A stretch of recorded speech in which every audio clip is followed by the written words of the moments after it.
We have an update now on a story that we have been following quite closely. The Ohio Environmental Protection Agency has decided not to move forward with a proposed permitting plan for the water data center's discharge. Now, the proposal drew a huge amount of public input, and the Ohio EPA made the announcement just this morning after nearly 9 months of consideration.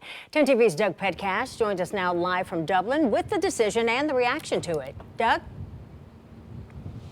Yeah, Yolanda and Jeff, this is about permitting for the water data center's discharge into Ohio's rivers, lakes, and streams. In a community notice this morning, the Ohio Environmental Protection Agency said public input, public feedback is a critical part of the agency's decision-making process. And an advocate we talked to this morning says that the agency made the right decision this time.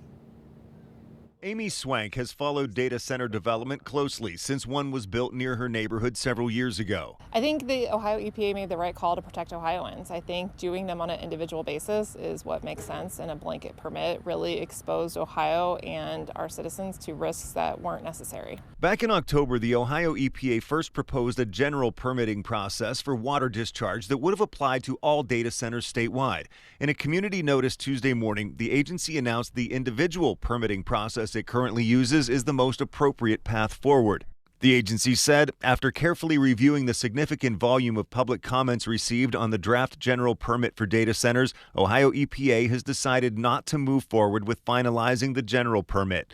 Last week, an Ohio EPA spokesperson told 10 TV the agency was reviewing more than 7,000 public comments before making a decision. I think it's excellent that the Ohio EPA took feedback from citizens into consideration when they're making this decision. According to Data Center Map, Ohio is home to nearly 240 data centers, with 125 of them in central Ohio. In the wake of the Ohio EPA decision to permit data centers individually, Swank says local people will still have to keep an eye on the process. Local communities will have to go out and find them, and then they will need to monitor that the things that are going into their local streams and waterways are in fact safe. Now, the Ohio EPA also added that the individual permits that they're going to continue to do will uphold the rigorous standards and protections set by the state and federal governments. Live in Dublin, Doug Petcash, 10 TV News. All right, thank you, Doug.